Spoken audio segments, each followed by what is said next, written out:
पुराने किताब अपने पास है और वो ब्रिटेन का जो मैक्स मुलर नाम का एक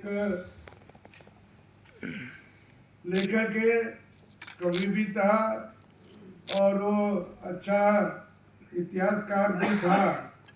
मैक्स मुलर ने एक बार कहा और वो जिन्होंने लिखा है वो पंडित जवाहरलाल नेहरू ने उनके किताब में डिस्कवरी ऑफ इंडिया में लिखा, वो पैराग्राफ। मैक्स मुलर कहता है कि भारत के लोगों को एक मुझे अजब लगता है कि उन्हीं पे हजारों साल पुरानी जो किताबें है उन्हीं का प्रभाव आज भी उनके मन में है। जो दो किताबें, एक रामायण और दूसरा महाभारत, एक किताबों के हजारों साल हो गए लेकिन उनका प्रभाव अभी भी चल रहा है, हो रहा है।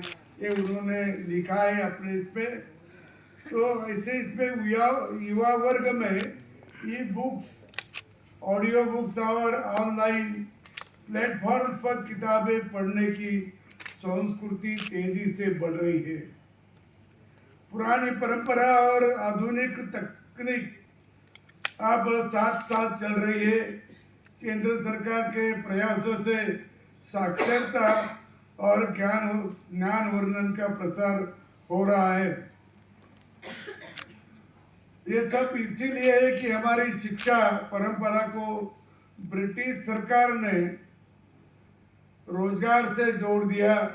पुस्तकें पढ़कर पास होने की यह प्रवृत्ति पुस्तकों को रटने से जुड़ी गई। इसमें बौद्धिक क्षमता का बहुत नुकसान हुआ। ये तो उन्होंने जानबूझकर किया। यहाँ जो गवर्नर था लॉर्ड मैकेलो और उन्होंने अपनी शिक्षा पद्धति बदली है।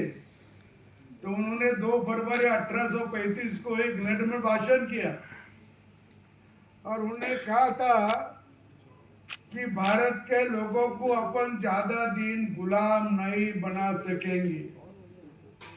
क्यों? तो उनके पास नैतिकता ज्यादा है। नैतिकता है, उनके पास एक दूसरे को मदद करने की इच्छा शक्ति है, प्रामाणिकता है, ईमानदारी है और इससे उनको ज्यादा दिन हम गुलाम नहीं बना सकेंगे। और ये नैतिकता जो में है और इनका अध्यात्म में बहुत भरोसा है। देव देवता को मानने वाले आध्यात्मिक है, इससे कारण वो अपने गुलाम नहीं रहेंगे। उनको गुलाम बनाना है तो उनकी शिक्षा पद्धति बदलो। उनकी शिक्षा पद्धति बदलने की जरूरत है और उनकी जो संस्कृति है भारतीयों की वो जड़ से उखाड़ना चाहिए, तभी वो अपने गुलाम रहेंगे। भूखे मरने दो, उसको बेकार हालत हो करो उनकी, तभी वो अपने गुलाम रहेंगे, नहीं तो नहीं। फिर 1835 में एक कायदा हुआ, एक कानून हुआ और अपने पर जो मैकाले ने जो शिक्षा पद्धति लाई थी वो हमारे भारत में वैसी की वैसी वहां से चल रही थी। तो अभी तक वही चल रही थी। 2020 को जो बदल हुआ उसके पहले उसमें थोड़ा सा बदल हुआ लेकिन ज्यादा बदल नहीं हुआ। हमारे महात्मा गांधी जी एक पट्टे शिष्य थे, बड़े स्वामी संत विनोबा जी भावे, ब्रिलियंट आदमी थे, बहुत बुद्धिमान आदमी थे। तो उन्होंने